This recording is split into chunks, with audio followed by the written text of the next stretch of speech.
comunicación.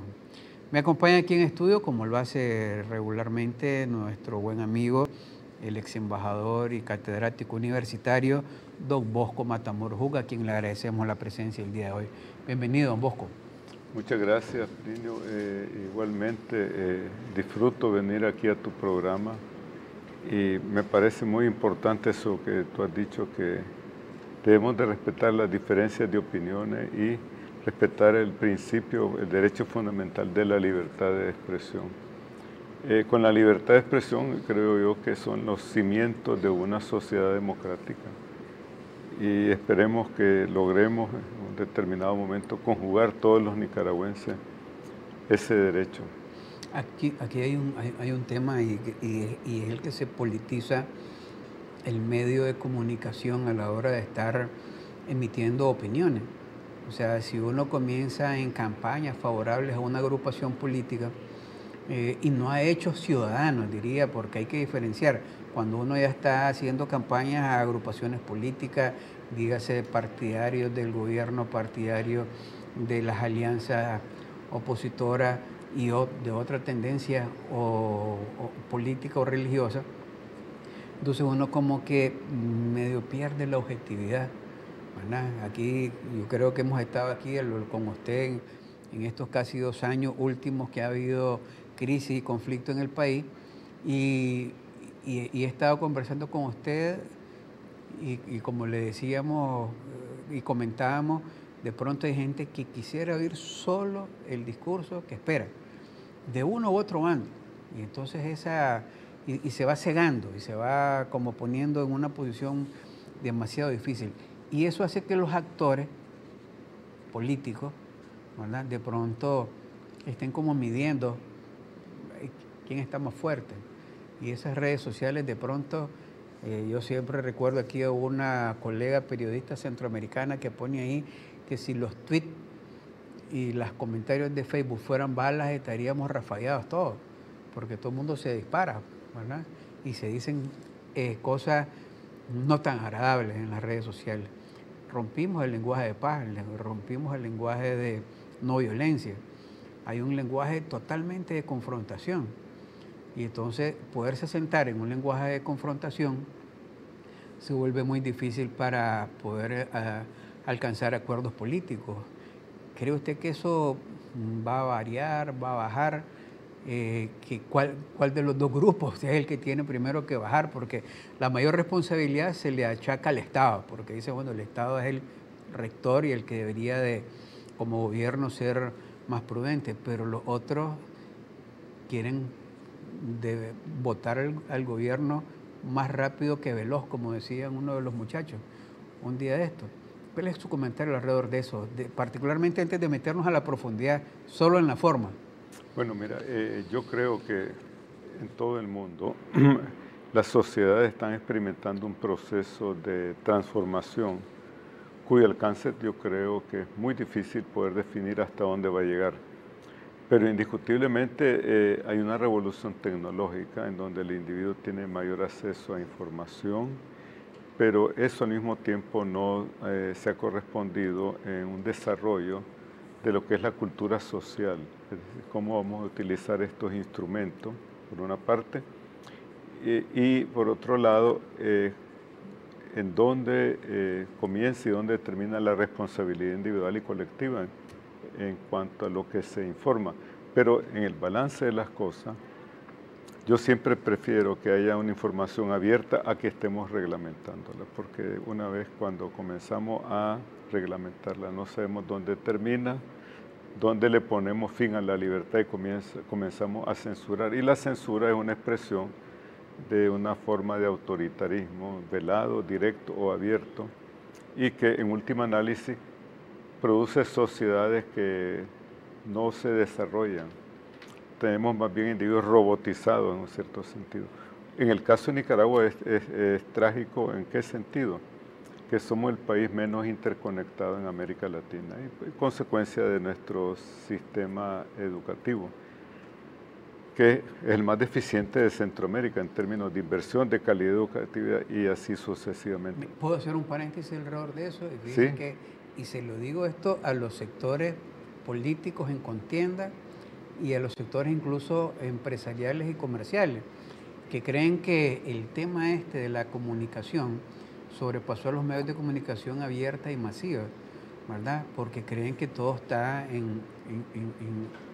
a través de la red, ¿verdad? Y aquí todavía hay que reclamarles a las operadoras telefónicas que deben dar más cobertura y que el ciudadano tenga más acceso a la comunicación cibernética, digo, a través de los datos, porque es mentira que todo el mundo anda todo el tiempo a un teléfono, pero entre el pequeño grupo, ¿verdad?, de menos del 20% del total, que es 1 millón de personas a lo mejor, ¿verdad?, pareciera como que la guerra es en el 100%. Bueno, hay una mayor estridencia y un efecto multiplicador, pero por otro lado, lo que tú dices en relación a las multinacionales que operan estos sistemas, tienen que reducir los costos, eso es fundamental.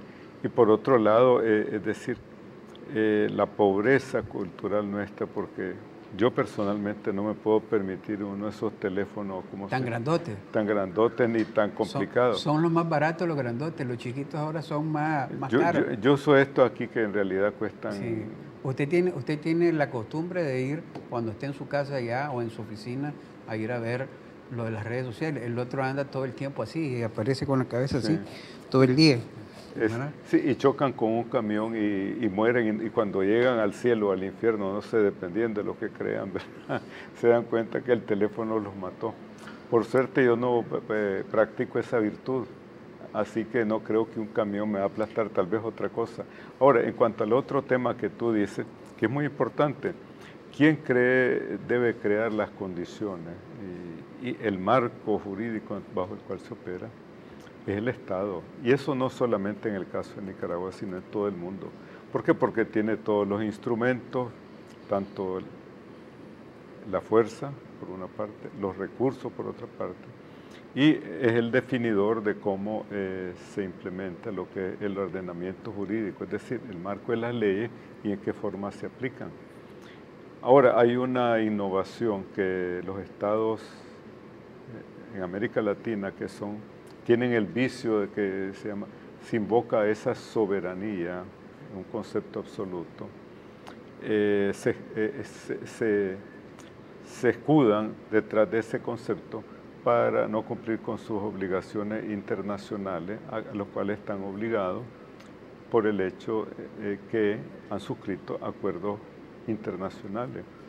Y curiosamente, si vemos todos estos aspectos, en el siglo XVIII allá había un derecho, ¿verdad?, un derecho internacional, pero estaba en ciernes, muy embriónico. Pero a principios del siglo XX comenzamos ya estaba lo que se llamaba el derecho de la gente en esa época. Después vienen ya las codificaciones, ¿verdad?, que obligan a los estados, ya está tipificado, están las normas, ya se establecen conceptos que son de carácter general y ahora son de carácter universal. Es decir, así que no nos sorprendamos cuando veamos reacciones en otras partes del mundo sobre la situación que está atravesando nuestro país, pero que también se refieren a otros países, lo que podríamos llamar potencias, grandes potencias, potencias medias. Así que estamos en un mundo donde todo, prácticamente, lo que nos está diferenciando es la temperatura.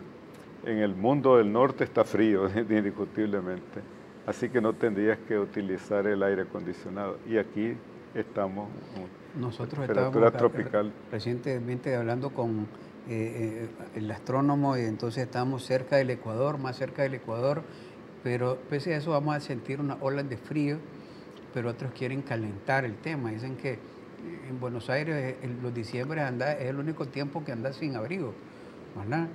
Y va a las playas en Argentina en diciembre. Sí, el hemisferio austral, sí. Pero nosotros aquí estamos en el centro y entonces no sabemos en qué momento nos entra el frío, nos entra el calor. Y cuando se trata de esos termómetros políticos, me voy a la geopolítica, ¿verdad? ¿Qué ha afectado para lo que está aconteciendo en Nicaragua el tema de Bolivia? y que particularmente a Bosco Matamoros, que le da seguimiento a la política internacional, pueda verlo. Ocurrió en Bolivia un fenómeno para todo mundo, ¿verdad?, de que apareciera Evo Morales saliendo del país y que después de esa salida del país se dieran levantamientos de sus seguidores o de los campesinos y obreros bolivianos, ¿verdad? Y no han logrado, como otros esperaban, apaciguar el impacto. Mientras en Chile, ¿verdad?, hubo un acuerdo que van a suscribir las fuerzas políticas, adelantándole muchas cosas a Piñera, al presidente Piñera, independientemente de lo que él esperaba en los términos de tiempos, ¿ya? Y también siguen habiendo brotes de violencia. Eso, ¿qué tendría que ver con Nicaragua? Algunos lo ven como parte de estrategia. Unos habían dicho que era el grupo de Sao Paulo que andaba bombardeando la región para la izquierda, y los otros eran los grupos de derecha y neoliberales bombardeándolos para la derecha. ¿Qué piensa don Bosco Matamoros en este momento, para que luego nos metamos ya paisitos? Bueno, en términos generales yo creo que tenemos que tomar en consideración que hay un fenómeno muy importante, que el hecho del crecimiento económico se acompaña con la expectativa de demandas sociales, esa clase media emergente que quiere no solamente igualdad ante la ley, no solamente quiere que haya un Estado de derecho, libertad de expresión, de asociación, sino también un mejoramiento en la calidad de vida. ¿Y qué entendemos por la calidad de vida? La satisfacción de las necesidades básicas: educación, salud y vivienda. Una salud accesible, eficiente, una educación de alto nivel, por otra parte, y por otra parte la vivienda, una vivienda digna bajo ciertas condiciones básicas, no mínimas, básicas. Y en ese sentido Chile era ha sido el país que más desarrollo económico ha tenido aquí en América Latina en cuanto a los niveles de reducción de la pobreza, por una parte. Por otra parte, la globalización de Chile en su economía y también de la cultura chilena, porque sus universidades son competitivas, están entre las mejores de la región, califican en los rankings internacionales. Después, el número de acuerdos de libre comercio que ellos han suscrito, que eso es bien importante. Pero tenía dos tareas pendientes, por otro lado. Por una parte, estaban los vestigios de la Constitución que los chilenos heredaron de la época de Pinochet. Y esto es bien importante. Por otra parte, no debemos de olvidar que el fenómeno de Chile, de este crecimiento económico, no es resultado de la presidencia de Piñera. Ricardo Lagos fue presidente de Chile, un socialista. Yo lo conocía personalmente al expresidente Lagos cuando él era un candidato. Está Eduardo Frei, que era un demócrata cristiano, y Patricio Aylwin, que sentó las bases de esa convivencia, digamos, que crea el nuevo Estado chileno. ¿Qué ha ocurrido? Ha habido una reacción a todas estas condiciones en Chile, es decir, el cuestionamiento del sistema político, económico, del modelo chileno de parte de la población, que no ha evolucionado paralelamente con las expectativas y las demandas de la población de Chile. No olvidemos que Chile tiene un ingreso el más alto de América Latina, más de $24.000, y es miembro de los países de la OECD, Organización Económica para la Cooperación y el Desarrollo, que engloba ahí los países más desarrollados del mundo. De América Latina creo que solamente Costa Rica, México y Argentina son miembros de la OECD, porque Brasil es miembro de los BRIC, que son las economías más grandes, pero no quiere decir que tengan los ingresos per cápita más elevados. Por otra parte, mira, hay un señalamiento también que, como un efecto multiplicador, que se da en la región en Sudamérica, es el conflicto que hay entre el modelo neoliberal y el modelo ALBA, que yo le llamo neofascista también, en muchos aspectos. Y es el hecho de la confrontación que hay entre el presidente Moreno y el presidente Correa de Ecuador, de Ecuador, y el caso de Venezuela, que en muchos aspectos está corriendo el riesgo de convertirse en el primer estado fallido de América Latina, porque una inflación de 200.000%, una crisis humanitaria galopante que está invadiendo el país, y por otro lado un gobierno que está cuestionado internacionalmente, bajo cualquier parámetro que se le quiera llamar. Ahí el presidente de la Asamblea, el señor Diosdado Cabello, dijo que eran, y Nicolás Maduro dijeron que eran unas brisitas del ALBA las que le estaban mandando a estos países, lo que obviamente deja una sintomatología evidente, que hubo una interferencia. ¿Hasta qué grado? No lo sé. Eso va a ser una cuestión que está siendo investigada, pero sí se sabe que han habido operadores de Venezuela involucrados en estas actividades, han sido detenidos y por lo tanto es un proceso, es una investigación en curso. Por lo tanto, ahí vemos por dos aspectos. Por una parte, una cuestión estructural. La evolución de la sociedad chilena en el sentido de su modernización, y en esos procesos de modernización es típico que veamos estos sobresaltos sociales, la protesta. Fíjate en Francia, por ejemplo, sociedades ya avanzadas, donde la distancia... Exactamente. Por una parte. Por otra parte, el factor externo ahí, digamos, el involucramiento venezolano, que fue indiscutible. ¿Y quién mandó a Bolivia? Ahora, efecto sí. ¿Fue brisa del ALBA o fue brisa no. de estrellas azules y blancas? No, mira, yo la llamo la brisa de Evo Morales. ¿Y en qué sentido? Primero, casualmente en la parte introductiva mencioné el hecho de los acuerdos internacionales, los cuales estamos todos obligados. Mira, primero hubo un referéndum en Bolivia. El señor Morales creyó que lo iba a ganar para su tercera reelección y lo perdió. El 52% de los votos estaban en contra de su reelección. No satisfecho con eso, ignoró la voluntad popular, la soberanía popular que expresada en un referéndum, y recurrió a una sentencia de un tribunal diciendo que dijo que era una violación de sus derechos humanos, que si se le impedía su reelección.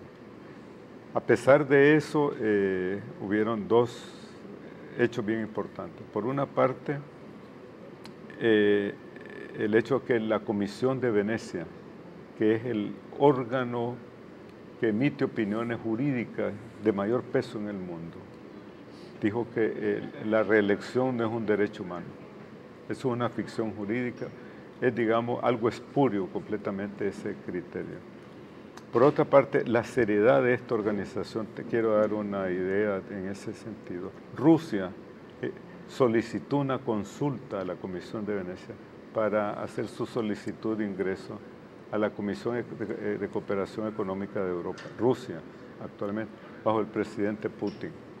Y eso para mí es muy importante. Tercero, el hecho que la OEA, del cual Bolivia es un órgano, es un país miembro de ese órgano regional, llegó ahí a solicitud del señor Evo Morales a observar las elecciones. Y el fraude fue algo tan monstruoso, tan descomunal, que la sentencia de la Comisión de Observadores fue totalmente aplastante. No solo, en ciertas circunscripciones, el 100% de los votantes votaron por el señor Morales, lo que es estadísticamente imposible. Había un servidor externo que estaba ubicado en Panamá y donde estaba trabajando un señor chileno que fue experto en informática de la época de Insulza, que ha sido detectado y probablemente le van a dar una orden de búsqueda y captura. Y algo peor en ese sentido es el hecho de que pone bajo tela de juicio las elecciones de Venezuela y de Nicaragua, porque dicen que hubo un involucramiento para decir. ¿Será cierto eso? No te lo puedo decir. pero sí está de los argumentos que se están planteando. Hay que hacer un impeachment como a Trump, pues, o sea, si se metió Ucrania o no, en esos casos de investigación. No, el caso del impeachment de Trump es lo que dijo en la conversación con Ucrania. Por eso, digo, el proceso de investigación. No, que haga una investigación órganos independientes. Debemos de nombrar... Caso. Ahora, voy a hacer una pausa. Y solo termino el argumento. Sí. Entonces, el asalto a la institucionalidad política en Bolivia fue hecha por el señor Evo Morales, porque ahí están los casos 1, 2, 3. Él viola el referéndum, viola las leyes y viola todo. Ahora, lo sorprendente es que, que el señor Morales quería ser como los caciques de la precolombinos, que iban a ser reyes hasta que murieran. El pueblo tiene, recuérdate que hay una doctrina cuando el conflicto entre el papado y el imperio, Marsilio de Padua y Joan Hooker de Inglaterra, el derecho de rebelarse que tienen los pueblos. Tenés derecho de rebelarte, magnífico, respetarlo. Menos en la monarquía, ¿va? En la monarquía no se pueden rebelar. No, en contra de las monarquías no, también. También. Sí existe, casualmente fue el conflicto entre el papado y el imperio.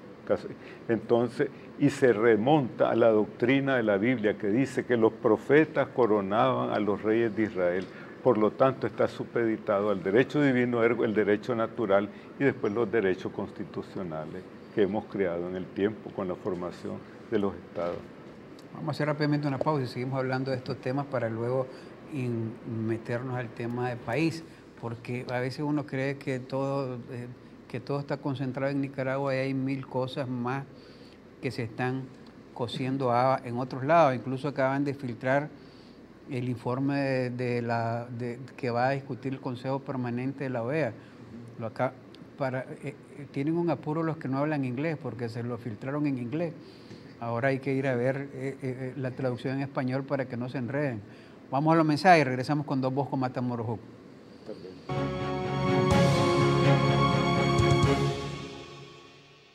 La noticia no es opinión, son los hechos reales que nos afectan a todos. Somos un medio independiente que presenta la noticia de forma objetiva. Mantenemos nuestro compromiso de informar, porque el verdadero poder lo tienen aquellos bien informados. CDNN Canal 23. Aquí estamos. Seguimos informando. En Banco Lafice Bancentro desarrollamos soluciones financieras para quienes trabajan día a día, aportando al crecimiento de Nicaragua. Ofrecemos créditos agropecuarios para impulsar la producción, una amplia y moderna red de cajeros automáticos para realizar retiros o depósitos en efectivo, alianzas con remesadoras a nivel mundial y una red de sucursales a nivel nacional para retirar sus envíos de dinero, y una herramienta para planificar el ahorro con el Plan Ahorro Programado. Soluciones financieras ideales para impulsar el desarrollo. Banco Lafice Bancentro, excelencia financiera a nivel mundial. Universidad Central de Nicaragua, una gran historia vivida por 20 años impulsando experiencias y aprendizajes. UCN, de referencia nacional. UCN lidera y edifica calidad de vida ecoambiental. Promueve cultura y deporte. Con tecnología moderna aporta al desarrollo del profesional. En UCN, el conocimiento, aprendizaje y la experiencia van de la mano. 20 años innovando y pensando en tu futuro. Universidad Central de Nicaragua. En cada circunstancia, gestionamos riesgos de seguridad. Para cada necesidad, tenemos una respuesta. Diseñamos sistemas de gestión de riesgos de seguridad privada personalizados, con altos estándares de calidad, bajo normas internacionales. Nuestra filosofía operacional es eminentemente preventiva. 23 años de brindarle bienestar, seguridad y tranquilidad. En Provisa, su seguridad asegurada. Está sintonizando programación informativa las 24 horas del día.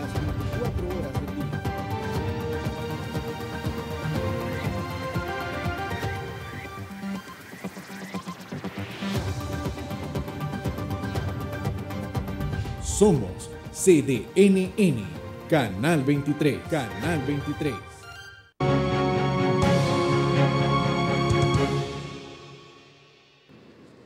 Continuamos este es un programa de entrevista conversando con don Bosco Matamoros Hux, ex embajador, es catedrático universitario de la Universidad Tomás Moro y particularmente de geopolítica, ¿verdad? Entre otros temas de esos interesantes para muchos, aburridos para otros que solo quieren ver el día a día de lo que está ocurriendo, pero para cuando uno va a meterse a analizar política no es, muchacho, solo lo que está pasando hoy ahí en el momentito, sino que todo el concierto de las naciones y en qué nos afecta a nosotros las decisiones, porque si no todos estaríamos hoy en huelga de hambre, don Bosco, y así se resolverían las cosas, ¿verdad? Pero terminando el tema internacional, particularmente, usted me daba la versión casi de lo que dijo Almagro de la OEA, sobre Bolivia. Hay otras versiones que hay. Incluso vi sorprendentemente a Bernie Sanders, que apareció ahí piporreando, creo que a uno de los periodistas, a Ramos, que ya lo había piporreado en una ocasión Trump, que lo mandó a sacar de una conferencia, Jorge Ramos, si no me equivoco. Hay diferentes posiciones, pero lo interesante, eso, ¿cómo puede afectar las decisiones del órgano regional de la OEA? ¿O usted cree que no lo debilita para nada esa decisión? Y dicen porque hay un tema en el cual México interviene, porque dicen que no se logró manejar el tema en Bolivia, porque la OEA filtró un documento antes de la cuenta, y eso más bien se le pidió, porque había incluso entiendo que Evo Morales había dicho que adelantaba las elecciones y había dado un paso atrás, pues como dicen, alrededor de todas esas cosas, pero ya el jefe de ejército y de policía le llegaron a decir, no papito, ni corras que eso out, te sugerimos que renuncies. No pone al órgano regional en una situación bastante difícil. Mira, yo creo que no debemos de confundir la forma con la sustancia. La parte sustantiva de la crisis boliviana ocurre por las acciones que toma el presidente Evo Morales. Si en ese escenario el presidente Morales respeta los resultados del referéndum, ahí estuviera viviendo en Bolivia, estuviera como un presidente retirado, líder del movimiento al socialismo, que él lo formó fundamentalmente. Fíjate que algo bien interesante, que cuando él renuncia, cuando él hace el anuncio de renuncia, hay dos aspectos. Hay una presión de los ante una evidencia tan conclusiva y aplastante. Él llama primero, no dice voy a adelantar las elecciones, dice vamos a un diálogo nacional primero. Esa es la secuencia de eventos. Segundo, después continúa a acumularse esa evidencia y la presión internacional, y él en respuesta a eso dice que va a aceptar ir a una segunda vuelta, pero él se había proclamado ganador en primera vuelta. Así que, mira, los latinoamericanos creo yo que tenemos que aprender de lo siguiente. No podemos continuar a ser un continente en donde continuamos a firmar convenios y no respetamos las normas internacionales. No tenemos el sentido de lo que es el respeto a las leyes. Y eso es fundamental, es la esencia del nuevo sistema internacional. Yo creo que Almagro, con los errores que él ha cometido en el balance de las cosas, ha reforzado la posición de la OEA, fundamentalmente. Pero creo que también, al mismo tiempo, ha planteado una gran interrogante. Es decir, no podemos continuar tolerando nosotros estos monarcas absolutos de nuestros países que se creen que están sobre la ley. Si hay una misión internacional del órgano regional que es la OEA, si hay una misión internacional de la Unión Europea, y que a todas luces los datos que emergen indican de que no ha sido un proceso regular de acuerdo a las normas internacionales, debemos de respetar las normas de acuerdo a las disposiciones constitucionales, de acuerdo a las disposiciones que están en esa misión de observadores, a la cual se le ha facultado esa función de arbitraje en ese sentido. Ahora, ahí tenemos que preguntarnos cómo articulamos una doctrina que tenga una connotación de obligatoriedad a las autoridades. A las autoridades locales. Y a las poblaciones, porque digo, el caso de las poblaciones, ¿no lo ve usted, como dicen, esas marchas que aparecen en pantalla de los bolivianos hoy, ya después de lo que ha ocurrido, no lo ve preocupante para la paz social boliviana? Mira, sinceramente te digo, yo considero que es un fenómeno típicamente característico de situaciones en procesos de transición. Bajo ningún punto de vista asumamos que el MAS en Bolivia no tiene una base social. Claro que la tiene en la zona, una zona de Bolivia donde están los productores cocaleros y donde era el líder Evo Morales. Es el primer indígena que llega a la presidencia, pero por ser indígena no tenés un derecho adquirido sobre la ley, primero. Segundo, que van a haber momentos de tensión social. Yo creo que el error nuestro es pensar que a 7, 10 días que ocurrió este fenómeno ya se estabilizó la situación.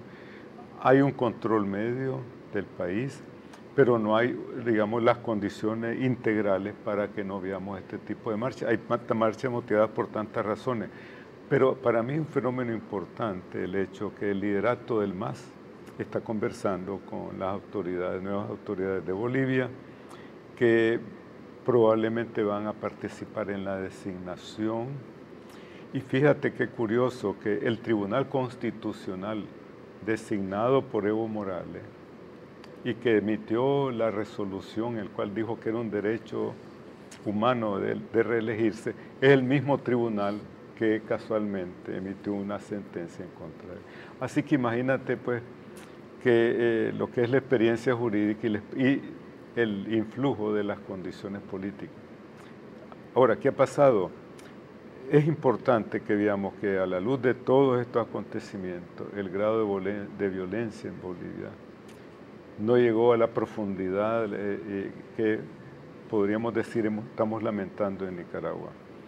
Y que yo creo que va a servir de lección un poco al continente latinoamericano para modernizarnos, porque realmente tenemos que crear mecanismos en donde la doctrina jurídica tenga un factor coercitivo más fuerte ante este tipo de situaciones y en donde al mismo tiempo los derechos de los que facilitaría el respeto de los derechos de los individuos. Mira, por ejemplo, yo he sido totalmente contrario a la reelección en Honduras del señor Hernández.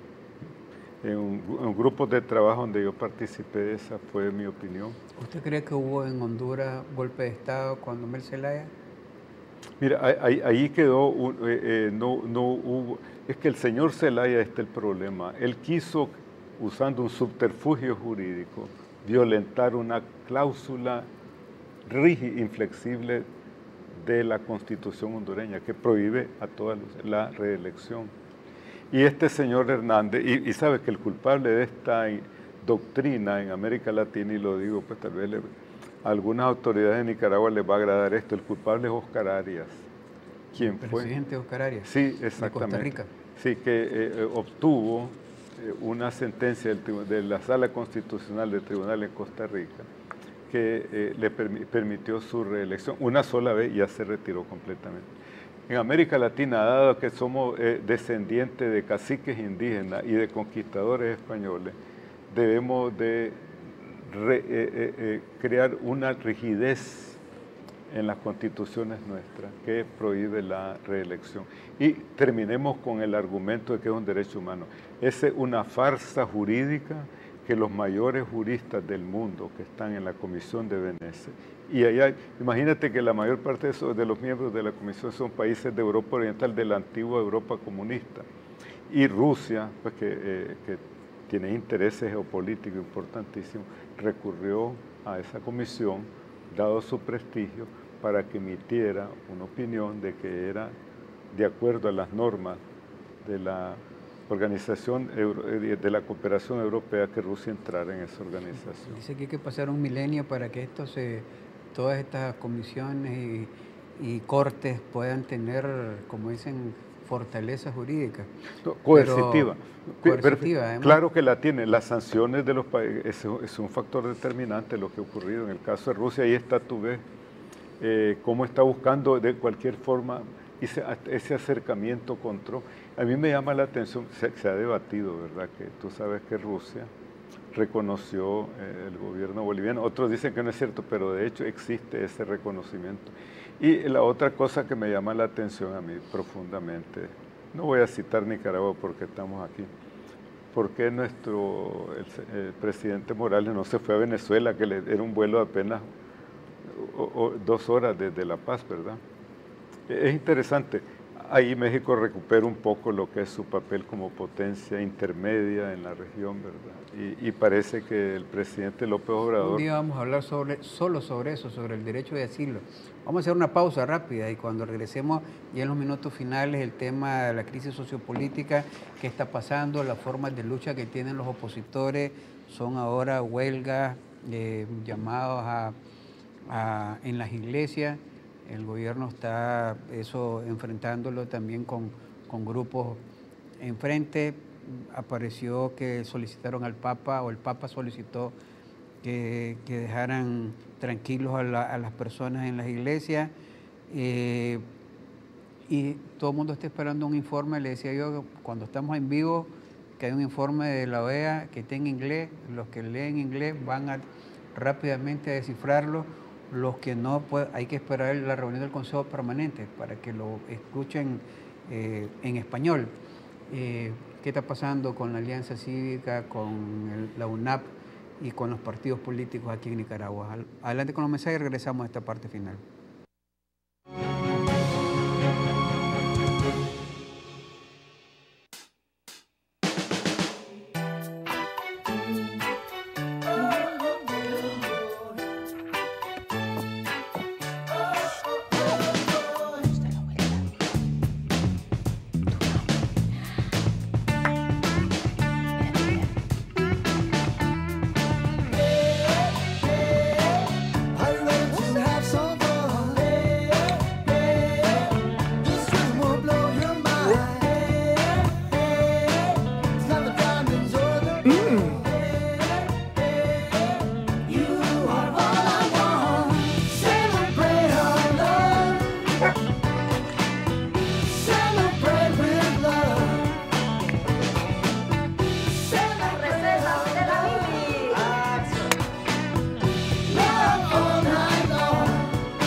Se deben compartir con todos. Esta Navidad, YouTube gratis en 4G LTE en tus Mega Packs desde 50 córdobas y llamadas ilimitadas a Movistar en tu Mega Pack de 100 córdobas. Actívalo, marca asterisco 123 numeral. Sumate a Movistar, siempre con las mejores promociones.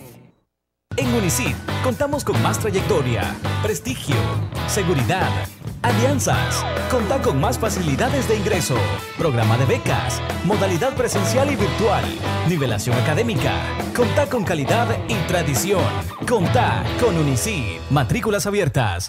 En la empresa cooperativa social Fenicotaxi RL hemos finalizado la campaña 25 aniversario con la satisfacción de haber cumplido y beneficiado a 350 ganadores que compraron en las distintas tiendas de repuesto, tienda Fenimarket, combustible en la estación de servicio Fenicotaxi, ubicada de la Casa del Obrero una cuadra hacia arriba. Esta campaña fue patrocinada.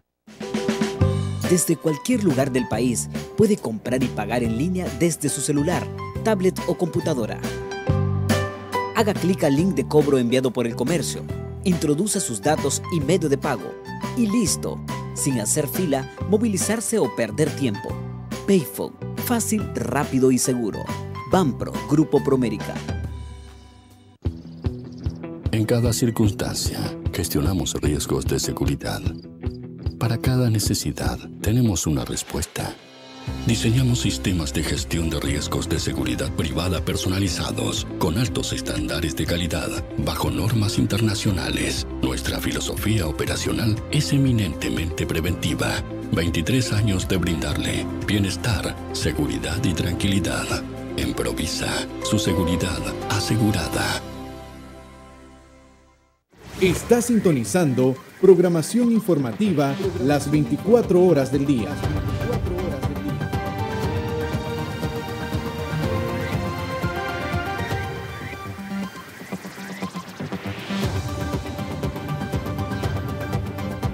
Somos CDNN, Canal 23, Canal 23.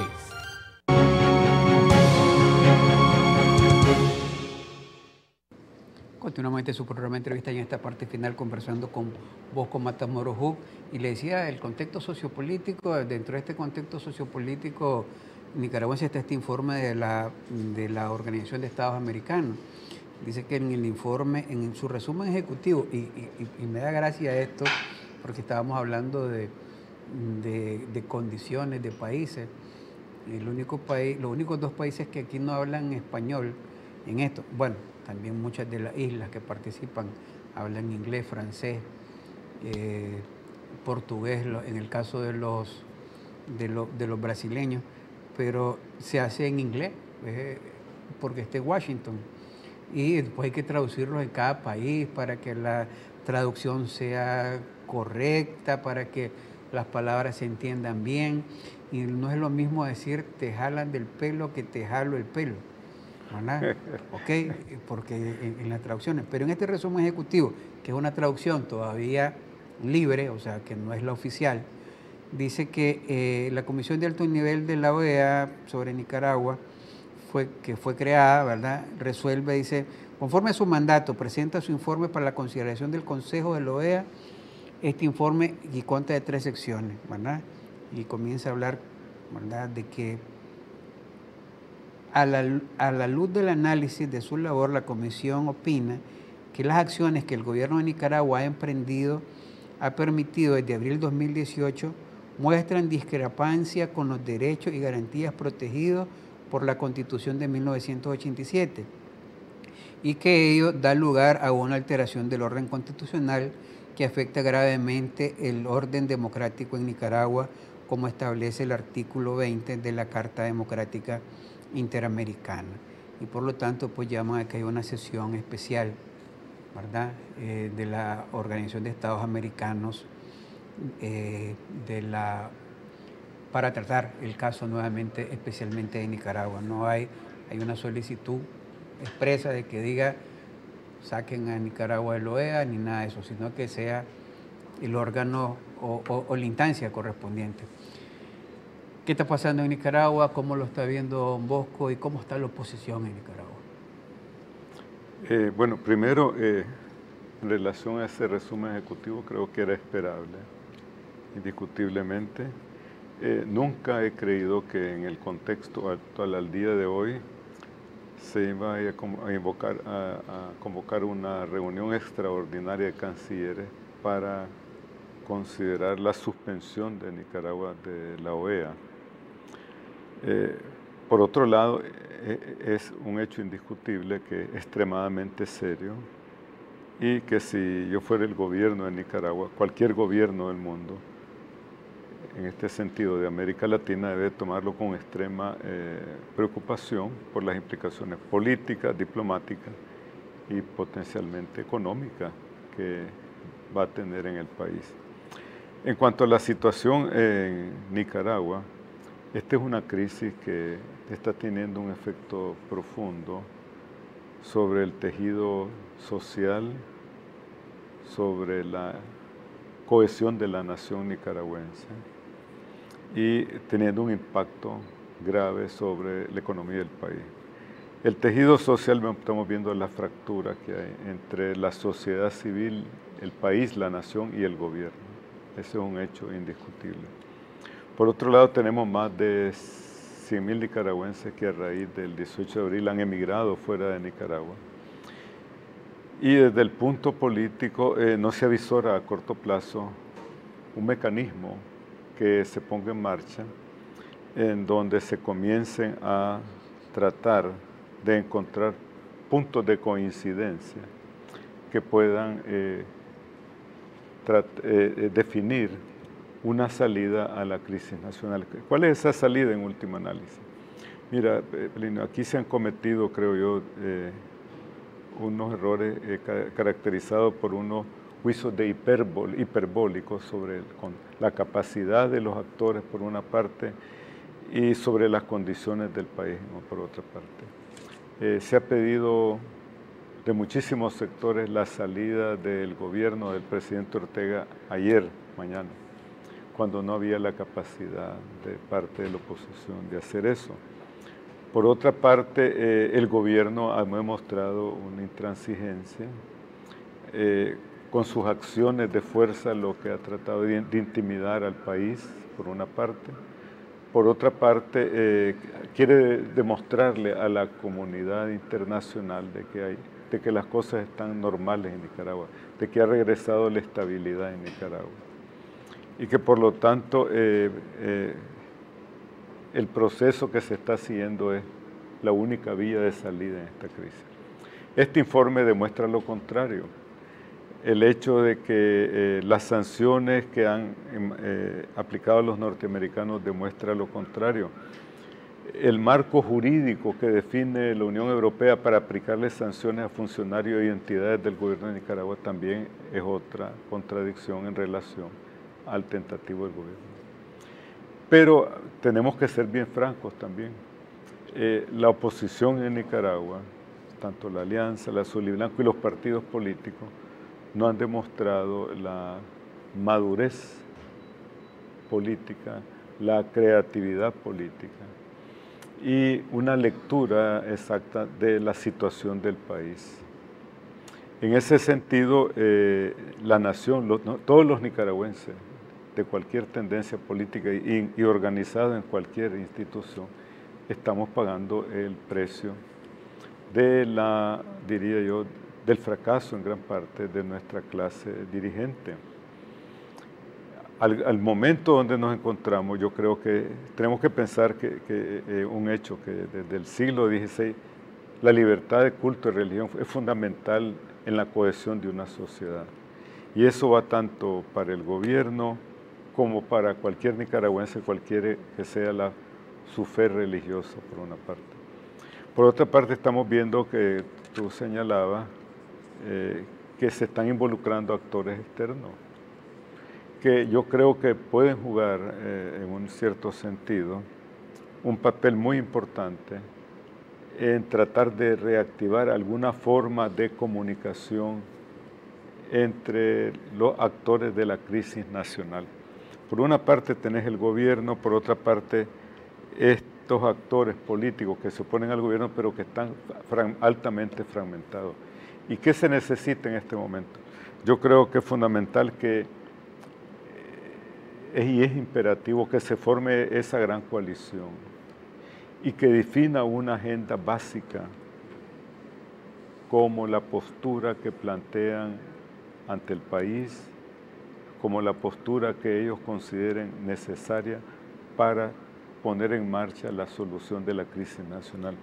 Por otra parte, ¿cuál es la posición del gobierno? Yo tengo entendido que el gobierno, su cálculo está buscando cómo llegar hasta el 2021.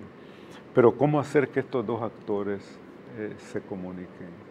Que estos dos actores hablen y que comencemos a crear medidas de confianza, como esa que digamos que está sugiriendo el Vaticano en este momento, cuyo papel ha sido bastante cuestionado también por la exasperación que hay en el país, en la sociedad nicaragüense. Recordemos los otros modelos políticos e históricos que han habido en situaciones similares. En el mismo caso de Nicaragua, las negociaciones entre la Contra y el gobierno sandinista a finales de los años 90 había un emisario que transmitía las posiciones de ambas partes, que se fueron acercando gradualmente. Las conversaciones entre los palestinos y los israelíes en Chipre, se siguió ese mismo mecanismo.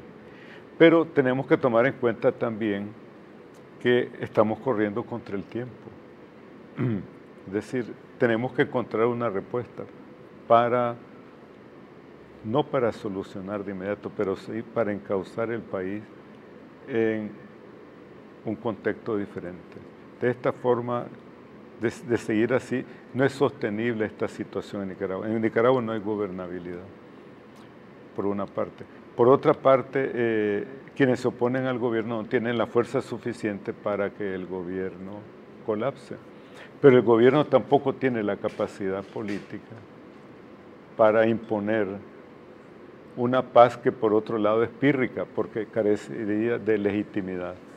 Y que necesitamos en este contexto la contribución de la comunidad internacional. Entendido, don Bosco, yo le agradezco, ¿no?, que haya dado su comentario el día de hoy, así mesurado, y tiene muchas aristas lo que está diciendo don Bosco para aquellos analistas que digan y que esperan que a lo mejor se instigue cosas, ¿verdad? Porque algunos dicen, no, que ya el gobierno se debería ir, otros que no, que es que ya se debería quedar, lo que estos esperan que sea el 21, y mucha caña que moler para cualquiera de las decisiones, a pesar de que hay posiciones muy concretas de ambos bandos, ¿verdad?, de ambos grupos en contienda, para decirlo así, poniéndonos en el centro, de que tienen que llegar a negociar y a dialogar. Al final va a ser con un intermediario o directamente. El gran problema es que directamente todavía se dicen muchas groserías uno al otro. ¿Me parece? Bueno, en toda negociación lo que se llama medida básica para establecer la confianza entre las partes. Yo creo que nos hemos olvidado de la metodología de la negociación, ¿verdad? Yo no estoy pretendiendo enseñarle a nadie, pero sí es algo que no se me ha olvidado. Entendido, don Bosco, le agradezco nuevamente su presencia aquí. Gracias a ustedes, amigos televidentes, de haber estado en sintonía de este su programa de entrevistas. Estén pendientes en los noticieros, aquí estamos, seguimos informando.